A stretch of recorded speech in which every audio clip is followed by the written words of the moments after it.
everyone, it's Heather Nichols, and today I'm going to do some watercoloring as I create this botanical inspired card. My card features one of the images from the Sketchbook Florals stamp set. I'll be using a sentiment from the Field Notes stamp set. I'll be using the Rough Draft background stamp, and then I'll be using the Masking Stencils Frayed Edge rectangle set. I'm using the larger of the two rectangles. I'll be doing embossing on this project, and so I have my VersaMark ink, white embossing powder, and powder tool. For ink colors, I'll be using Oreo, Toffee, and Sugar Cube. I'll be watercoloring with Karin Brushmarkers. I'll be using the colors you see here, and I'll show them again when I'm coloring the project. I have my paintbrush and water cup to do my watercoloring, and I'll also be using the opaque white Copic ink. I'll be using my mini media mat by Waffle Flower to do my watercoloring on top of. I have the stitched circle Stacklets die collection to cut out an image. I have a little water spritzer bottle filled with water. I have the new Bits and Pieces clear drip drops along with my crystal Katana tool and my multimedia mat to adhere those to my project. And finally, for an adhesive, I'll be using some of the foam squares to pop my image up on my card. I'll be stamping and embossing my images in white on a piece of watercolor paper. The watercolor paper I'm using in this video was from my own personal stash, although there is the new watercolor paper in the Tailored Expressions web store that you'll be able to get similar results with. I just didn't have it at the time that I filmed this video. I'm stamping the floral image 3 times across the bottom of this piece of watercolor paper. I'm using VersaMark ink, so I'll set that up into my MISTI, and then I'll close the lid of the MISTI to pick up the stamp, and then ink up the stamp with VersaMark ink and stamp it onto the watercolor paper. Watercolor paper is very absorbent, and so it's really gonna suck in that ink, so make sure you stamp your image multiple times so that you can get a good clear impression on your watercolor paper. Once my image was stamped, I added white embossing powder over the stamped image, and then I used my heat tool to melt that powder and emboss that image.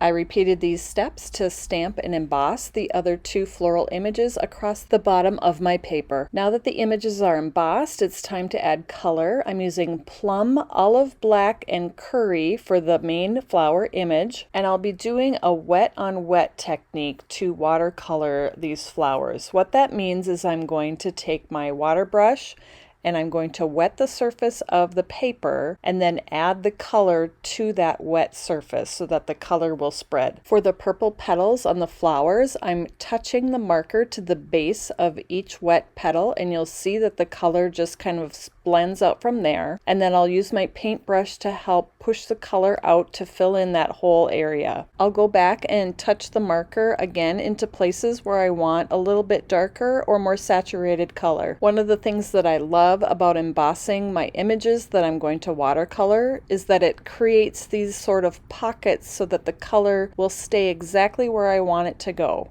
For the stems, I'll do the same thing. I'll take my brush with water and I'll paint in those areas and wet that watercolor paper, and then I'll touch the marker so that the color starts to flow and blend. I'll use my brush to pull the color where I want it to go, and I'll just keep doing that until I get the effect that I want. I used the curry first, which is the lighter green color, and then I went back with that black olive and just touched into areas where I wanted a little bit more deeper or contrasting shades of color. Once my floral images were watercolored, I added a gray tone around the outside edges of the images. This is going to help define that white embossed line around the outside of the flowers and just really help everything pop on my project. I'm using the same technique that I did on the floral images. I'm laying down clean water first, and then I'm touching the tip of the marker to where I want to add the color, and it'll flow and blend out onto that wet cardstock. I know I'm going to be die cutting this image with the stitched circle Stacklets die, and so I just keep using that as a guide so I can see where I'm going to add my color, and I'm not going to add color where I'm eventually going to die cut it away anyway. Before I die cut this image with that stitched circle Stacklets die, I'm going to add a little bit of distressing and texture. First, I'm going to use that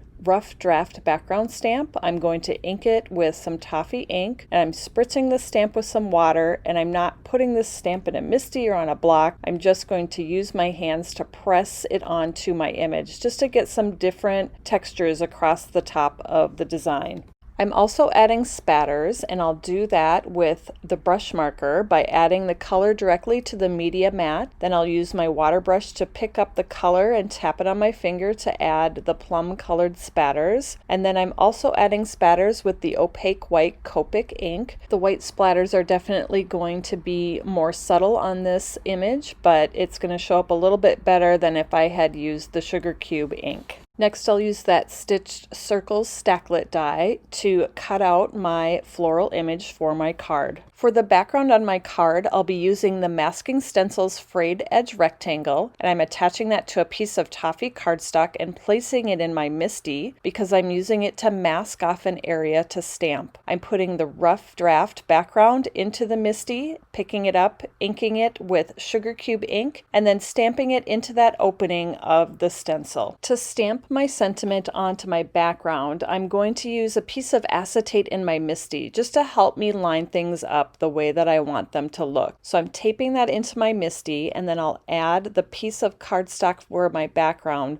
underneath the piece of acetate. I'll add the sentiment where I want it to go, and then I'll close the lid of the MISTI to pick it up. I'll stamp that sentiment with Oreo ink onto the piece of acetate, and then I'll reach under and rearrange my background so that the sentiment is lining up on my background where I want it to go. When I'm happy with where I want it to go, I'll lift up the piece of acetate and stamp the sentiment directly onto the background using the Oreo ink. I'll attach my background to a sugar cube card base, and then I'll use foam squares and put them on the back of the circle floral piece. And then once I have those attached, I'll attach that floral piece to the front of my card. The final finishing touch on this card is to add some of the new Bits and Pieces clear drip drops across my floral design. I used my crystal Katana tool to help me place the drip drops across the design and then adhere them in place with the multimedia matte liquid adhesive. I hope you enjoyed this botanical inspired card and that you learned something new about watercoloring with the Karin Brushmarkers. You can find the supplies to create this project in the Tailored Expressions web store at tailoredexpressions.com. Thanks so much for joining me, everybody, and I'll see you next time.